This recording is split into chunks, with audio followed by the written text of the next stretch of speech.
G'day guys, and welcome to beach forward driving for beginners. If you're wondering who the beginners are, it's actually me. Nah, just kidding.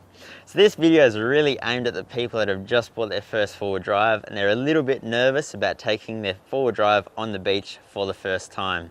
So we're going to go through what you need to know, how to do it, some tips and some tricks, all that kind of stuff in this video. So first things first, you're going to need a forward drive or an all-wheel drive of some description. One that has a little bit of clearance would definitely help, but that being said, one time I was down at Warren Beach and some friends of mine, their family came down in their Mazda CX-9 all-wheel drive. Just an all-wheel drive vehicle with a little bit of clearance. They let down the tyres, had no dramas at all. So it's not about having crazy lift and massive tyres. You don't need any of that to go down the beach. It's all about tyre pressures and clearance. That's it. Now, what else do you actually need? Well, seeing as we're going down the beach solo, we don't actually need a snatch strap. I might just go get that actually. That is 100% not true. If you're going down the beach solo, there's all the more reason to carry a snatch strap.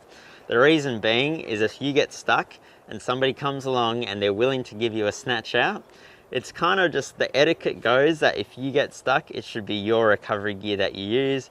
That way, if it gets damaged or snaps or breaks or anything like that, it's your own gear. You're not damaging somebody else's gear. So a snatch strap and a couple of shackles, and you generally want to make sure that you actually have somewhere you can attach these to, like a Reese hitch. You can put the snatch strap into a Reese hitch, or you can use a factory recovery point as long as you're not doing anything too crazy.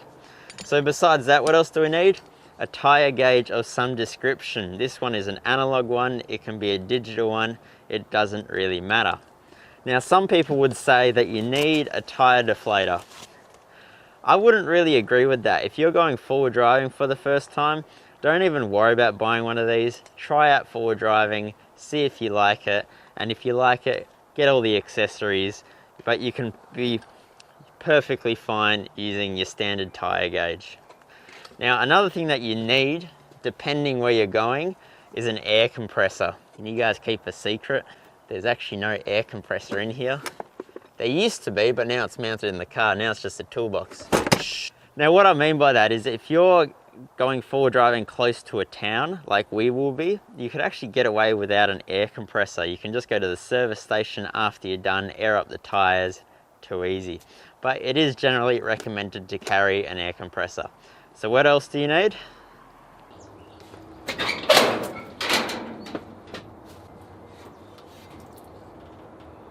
I was hoping for something a little bit bigger, but it'll do. A shovel is an absolute basic thing that you should have if you're going beach forward driving. These things are so useful and will get you out of so many different situations. This one's a little bit small. I was hoping for something a little bit bigger, but I couldn't find a bigger one. And if you have one that's a long handled shovel as well, they're awesome because it means you can get right under the car if you get stuck. Okay, what do you need to do next? Now before you hit the beach, it's a really good idea to just have a quick flick through of your owner's manual. It'll tell you how to operate your forward drive system, how to enable high range, how to enable low range, how to turn on some traction aids like diff locks, how to turn off stability control and things like that. You might have to lock your hubs manually or you might have automatic hubs. In any case, your manual will go through everything you need to know about enabling your forward drive system. Now you might be wondering, what's the difference between high range forward drive and low range forward drive? Well, high range forward drive is like when you're on your bicycle and you got it, say, in 7th gear, you know, and you're pedaling and, you know, you're getting a fairly good speed at the rate that you're going. Now, if you drop down to gear number 1 on your bike, you're still pedaling at the same speed, but you're just not getting anywhere. You can't go fast. And that's because you still got the same engine. I mean, you're pedaling the same way that you were, but the gearing's just different. And what that means is you've got a lot more torque.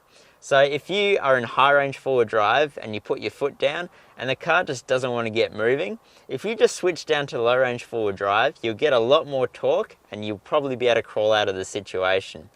So really, low range forward drive is for crawling and speeds below usually 40 k's an hour. That's low range forward drive. If you want to go faster than 40 and still be in forward drive, high range four-wheel drive is the way to go.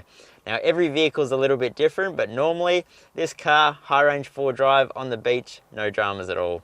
Now I'll show you guys how to operate four-wheel drive in this vehicle. Every vehicle is different like I mentioned, but I'll just show you.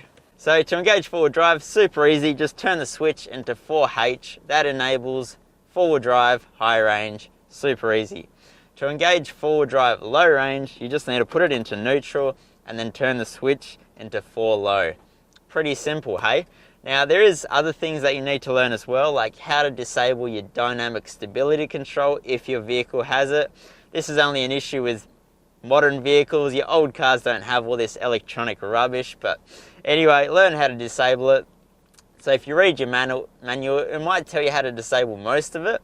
In this particular car here, it doesn't actually tell you how to disable it fully anywhere that I have ever read. So what you actually need to do on this car to fully disable the system is to hold down the button for 10 seconds until the light flashes, and then it will completely disable. Because what will happen otherwise is you'll be powering around a corner or something and it'll kill your power exactly when you need it the most. Now some vehicles, the stability systems actually help you when you're forward driving, like the D-Maxes for instance. I'm pretty sure they have a good traction control system that actually helps you. In this vehicle it doesn't, so the best idea with the BT50s is just to completely disable it when you're off-road. I think we're ready to hit the beach. Let's go.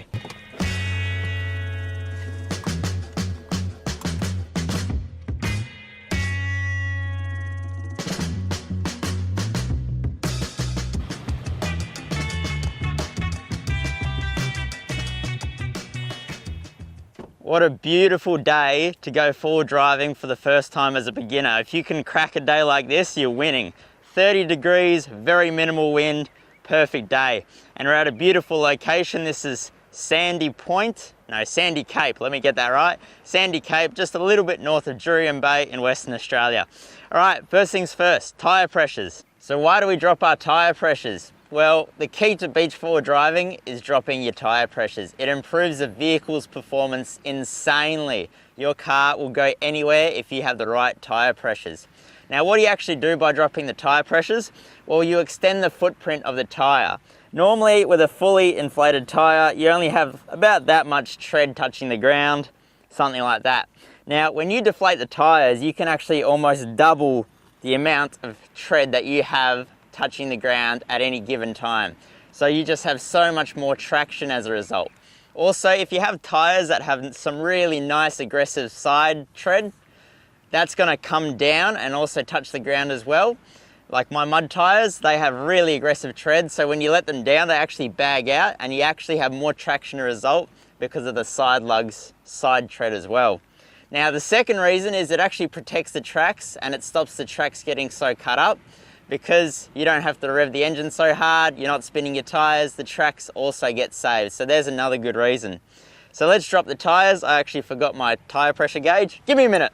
Now, having a tyre deflator is faster. I mentioned that before, but if you're just starting out, one of these will do the trick. So it'll just take you a little bit longer than normal. What are we actually going to go down to? That's a tough question. Every vehicle's different, every load's different, every tyre reacts differently. If you've got 18-inch rims, I wouldn't recommend going too low because you actually don't have much sidewall. So then if you hit a rock or something, it could actually damage your rim. So be careful if you're running 18-inch wheels. With this tyre here, I actually did a test with these tyres, how low you can go before the tyre came off the rim. And I went down all the way to 6 PSI before the tyre actually popped off the rim. So that is the danger if you go too low. If you come across a rock or a root and it pushes the sidewall in, you can actually pop the tyre off the rim. That's why you don't want to go too low. But for tyres like this, you can quite safely go to 12 PSI, no dramas at all. Personally, with my mud terrain tyres, I usually run 10 PSI. They have a really stiff sidewall, so they don't actually bag out until about 10 PSI. It's pretty insane when you look at that actually, but anyway, so we're going to drop the tyres to 12 PSI, really good pressure for most tyres, and we'll be able to go anywhere with 12 PSI. Let's do it. That looks just about right. One down, 3 to go. A lot of people have the attitude of, oh, I'll drop the tires if I get stuck, if I have to. That's all well and good, but then if you end up getting stuck and the water's lapping up at your wheels, not really the best time to deflate your tires. So at least if you deflate them before you hit the beach, you know you're gonna be all good. So I've gone for 12 PSI in the front, and because I got a fair bit of weight in the back, lots of camping gear in there, I've gone to 15 PSI in the back. So if you got a lot of load in the back, it might be worth just having those tires a little bit higher. All right, let's hit the beach. All right, so I'm just about to drop down onto the beach. So hopefully you've read your manual and you know how to engage your forward drive system. So I'm just gonna put it into 4 high, and I'm just gonna disable my electronic stability control. That way it won't kill my power when I need it most, like it always does. All right, and we're good to go, easy as.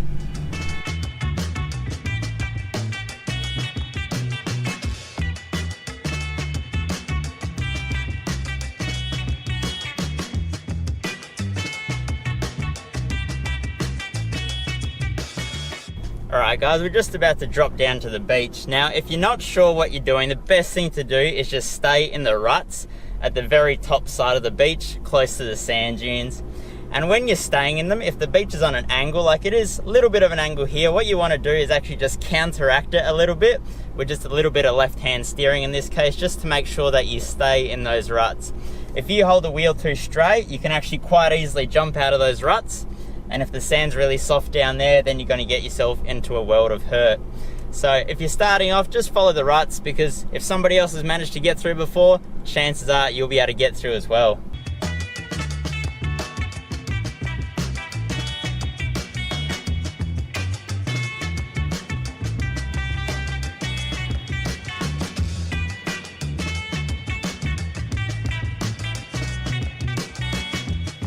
So I just want to talk about forward driving and the ocean. In general, if you're just starting forward driving, stay well away from the ocean. The reason being, for one, salt water in your car is not a good mixture. A friend of mine once drove through the ocean. The next day, he pretty much couldn't start his car because his alternator died. And another reason, as you can see here, I pulled down to the beach and the sand got really, really soft. Now, some beaches it's different. Some beaches the ground is really, really hard close to the ocean.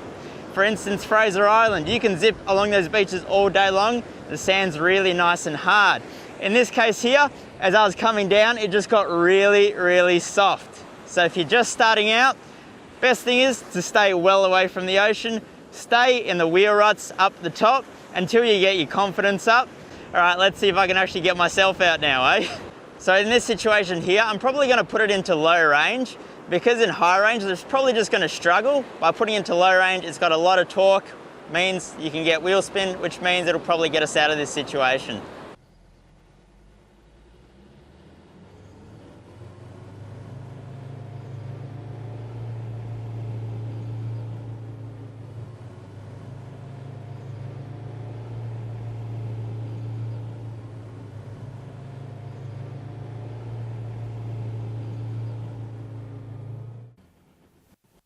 So that there is a classic example of why you shouldn't go too close to the water. Now, admittedly, the water's normally hard right where the water's coming up. So as you can see back over there, best thing to do sometimes is actually go towards the water if you do get yourself in a bit of a pickle like that, because there's usually hard ground. So as you can see there, the ground got really hard. That gave me the traction I needed to get back up the top into the ruts. There's just one other thing that I want to talk about while we're talking about the ocean, and that's tides. Now, tides can really get you stuck. The best thing to do is to download an app. I've just got this free app here. All it does is show you what high tide is, what low tide is, what times, and it's offline. It doesn't need internet, and you can search by whatever location you're close to. So at the moment, the tide's going down, low tide's gonna be at 3 o'clock. So that means I'm all good. If there's a high tide coming up, you gotta be a little bit careful, because sometimes if there's not a whole lot of beach, like here, if you go past, a high tide could come in and then you might not be able to get back. Or if you drive around some rocks that are on the high tide mark, if you in 2 or 3 hours want to come back and those rocks, there's water lapping up, you're not gonna really wanna cross. So it's just something to keep in mind. The further north you go, the higher the tides are, the more you have to keep track of it. If you've ever been to Fraser Island, you definitely know that. You plan your travel around the tides, around the low tide, because on the north side of the island, if you try and go through, you won't be able to because there's rocks and all sorts of obstacles that you need to get around at low tide. So just keep an eye on your tides, try and travel at low tide if you can, or just make sure there's plenty of beach so that even if there's a high tide, you're gonna be all good. I just met a viewer of the channel and he looks a little bit stuck up there. I wonder if he needs a hand. I might go ask. Nice bloke, but this is the classic reason of why you let your tires out before you hit the beach. Because if you get yourself in a little bit of a situation like this, it can be really hard to get out if you haven't let your tires down already. Are you gonna be all right?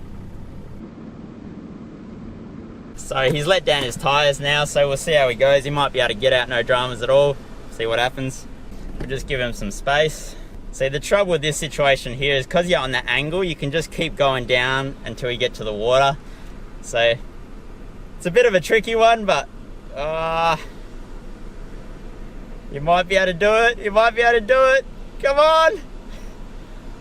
He's got to go down into the water. See, the best thing to do now is just to turn right hand down and go close to the water and just get traction down there.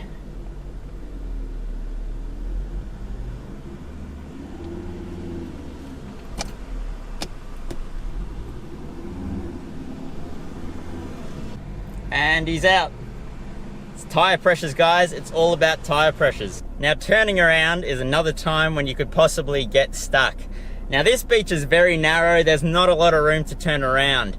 So the best thing to do is usually just find somewhere that you can actually reverse into, up into the sand dunes, and then go forward. If you try and do it any other way, you might get away with it. The only other way to do it right now would just be to go for it, go down to the high tide mark, get to the hard ground, and then turn around, but that's really risky. So the best thing to do is just to find somewhere that you can actually reverse up into. So, just like this, we found this nice little spot here to turn around. Too easy, and onwards we go. Piece of cake. Now, generally with sand driving, another thing that you'll find is you really need to oversteer to make the car get out of the ruts. So right then when I was reversing, I really had to put it to full lock to actually get it out of the ruts. So that's something that you'll notice when you start driving down the beach. So we just got to this section of beach here. Now, this may not look like much on the camera, but there's actually quite a significant slope along the whole beach. And this is somewhere that you can really get yourself stuck really, really fast. Now, the key here is to staying in the ruts. So you really want to make sure that you oversteer to the left in this case to make sure that you stay in the ruts. Now right here you can actually see the tracks of someone that actually went down, and you can see they had a really hard time getting out of there. You could just tell by the tracks the sand is really soft down there, so you really want to stay in these ruts. Now don't go too crazy, but just a little bit, maybe, I don't know, a quarter of a turn of the steering wheel to the left in this case, and we're all good. And you don't have to go too fast either. If you've got your tires down nice and low, you're going to be able to do it no dramas. It's all about tire pressures. Beach driving, all about tire pressures. So we're just going to go down onto the beach for a little bit. You can just see how soft it is. This is why it's a good idea to stay in the ruts if you're not sure. Now, because we got the tires down so low, it's not really a big deal. Now, here's the one thing that I just want to talk about. If you need to come to a stop, best thing to do is just to release the accelerator and just let the car come to a stop by itself. Because if you brake hard, you actually can dig in. Now, in an automatic car, starting off is not too hard. In a manual car, it's a little bit more tricky. So that's why it's a good idea, just let the car to roll to a stop. In an automatic, you can get away with not doing it. And if you're having trouble, sometimes the best thing to do is just to reverse a little bit over the tracks that you've already made that are nice and hard. Just stop, go back into forward, and onwards you go.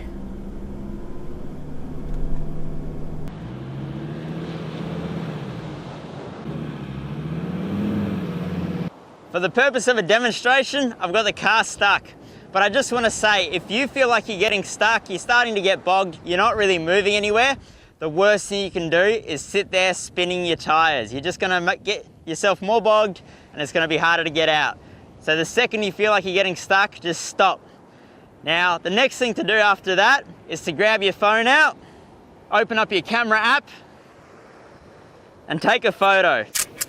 Now, this may seem like a dumb idea, but getting stuck is nothing to be embarrassed about. It's all a learning experience and it's all fun. And if anything, It's a story for later to share around the campfire of that first time that you went out forward driving and got yourself bogged.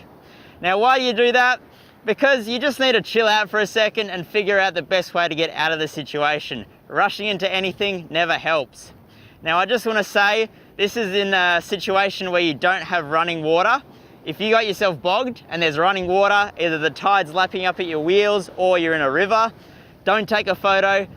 Just drop your tires to 6 psi and try and get yourself out as fast as you can. If someone's around to give you a snatch, ask them for help, because whenever there's running water, the second that suction gets your car under, it's really hard to break the suction. Now in this situation here, we're well away from the high tide, so we're all good. We got plenty of time. So we're just gonna have a look at the situation. Okay, we've done that. Now, it looks like the car's pretty much on a bit of a hill that way, so the best thing to do in this case is to go backwards. There's no point defying gravity, it's just not worth it. I've tried to fly many times, it never works. And also, the way we came, there's hard tracks behind the car. That's the second reason that we're gonna go backwards in this situation. Now let's get our trusty shovel. Man, I can't even say shovel, shovel. It's not really a trusty shovel, it's really a midget shovel. All right, we got our shovel. Let's get digging. Now, because I didn't actually bury the car too much, there's not too much that we actually need to dig out, but all we need to do is dig away the sand from behind the tire and give it a nice ramp to come up out of. So let's just go ahead and do that.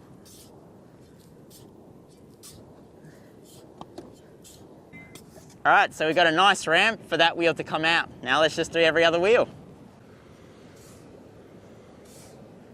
Now, if you've been sitting there spinning your tires and you've dug yourself really deep holes, the chances are that the chassis is actually sitting on the sand, which is going to be another thing that's going to stop you from getting out of the situation. Now, a long-handled shovel, this is where it comes into its own, because you can reach right under the car, under whatever you're sitting on, and pull the sand away from it.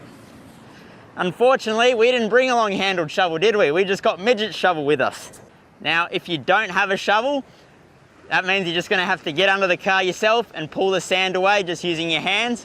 I have done that before. There's a video about it. You can get yourself out using that method. Okay, so I've dug away the sand from behind all 4 tires. Now we're gonna try and get out. The first thing that we're gonna do is go into low range. Then we're gonna turn our stability system off again because we turned the car off, so it's all reset. Now, if you've got a diff lock, when you're stuck, that's a really good time to use it. So if you got one of those, maybe consider turning that on. In this case, I don't think we're gonna need it, so we're gonna go without. So what we're gonna do now is we're just gonna let the car roll backwards a little bit, just like that. Now we're just gonna stop there. Now, what I'm gonna do here is just go forwards and backwards a couple of times, just to harden up the ground underneath the wheels. And then what I'm gonna do after I feel like I've done that enough times and I've got a bit of a track going, I'm just gonna gun it in reverse and hopefully we're gonna get ourselves out. So the ground's nice and firm now, so I'm just gonna put it into reverse and just hit it.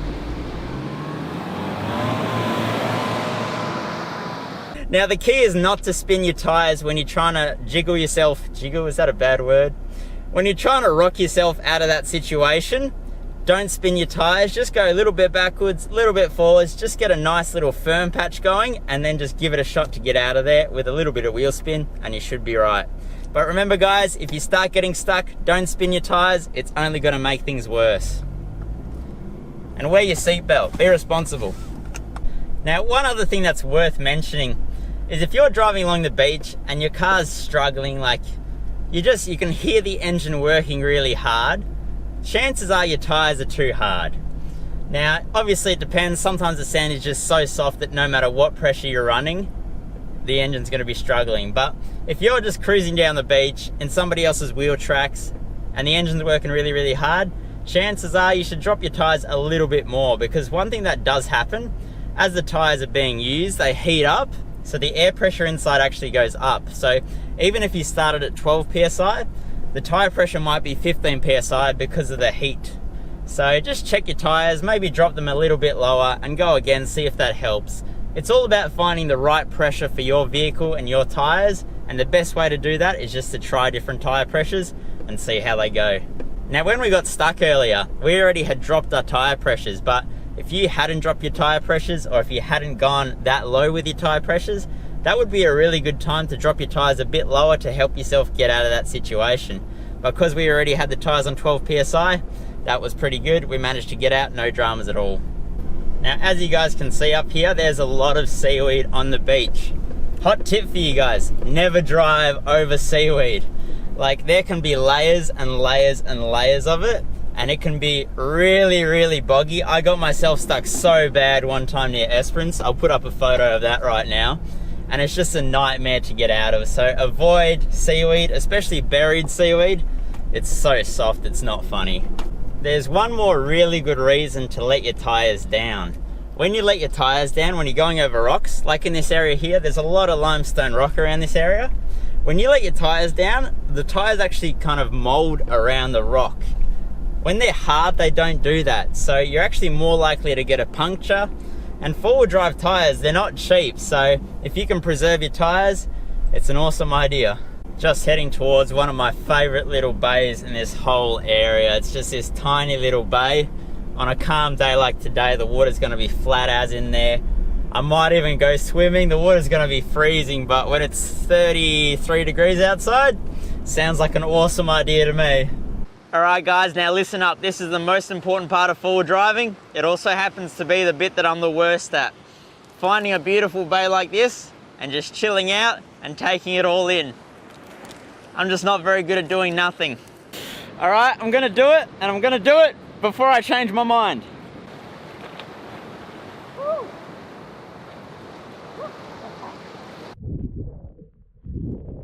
I'm not gonna lie, that was pretty fresh. That water was quite cold, but very refreshing. What a beautiful day to be out here exploring the coastline. All right, let's hit the road, hit the beach, you know what I mean? Hit the tracks.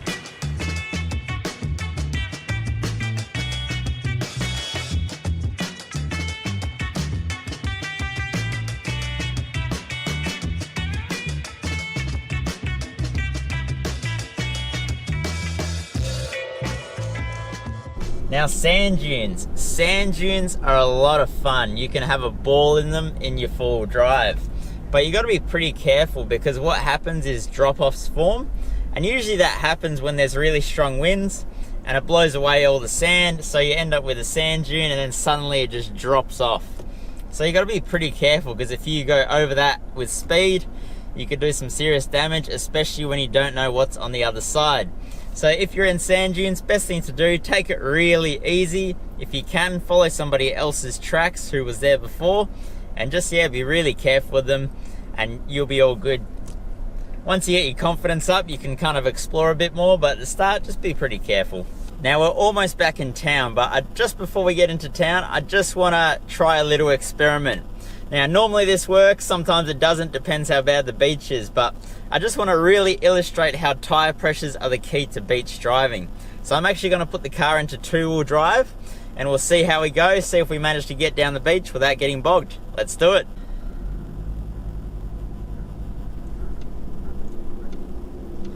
Well, we've managed to take off. That's usually half the battle, so far so good. And there you go, guys. I mean, maybe you'd be able to do this with hard tyres and four-wheel drive, maybe not, but check it out. Driving down the beach in two-wheel drive, it really is all about tyre pressures.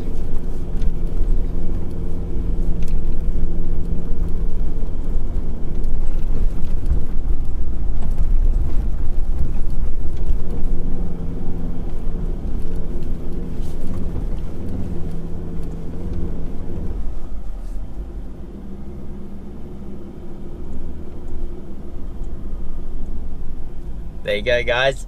Two-wheel drive, it just really shows how tyre pressures are the key. Alright guys, well, all that's left to do is air up the tyres. Now, as I mentioned, we are finishing up in a town, so you could actually just go use a service station. The only trouble with that is if it's out of order for some reason, you're kind of stuck. So it is a really good idea to have a tyre compressor with you, even if you are a beginner. Besides that, what have you guys learned in this video? Well, the one thing that I want you guys to take away from this video is tyre pressures. Beach driving is all about tyre pressures. 12 PSI is usually a good tyre pressure for most vehicles. Now, if you're carrying a fair bit of weight, maybe 15 PSI is better. Now, in this case, I went for 12 and 15, and that got us everywhere that we wanted to go today. So I hope you guys enjoyed this video. Hopefully you learned a thing or two. And the biggest thing, guys, is just get out there and give it a shot. If you're not too sure still, maybe find somebody else that has a four-wheel drive that would come out with you. I'm sure they can teach you a thing or two. Anyway, guys, thanks for watching, and we'll catch you guys in a different video. Don't forget to get out there and seek adventure.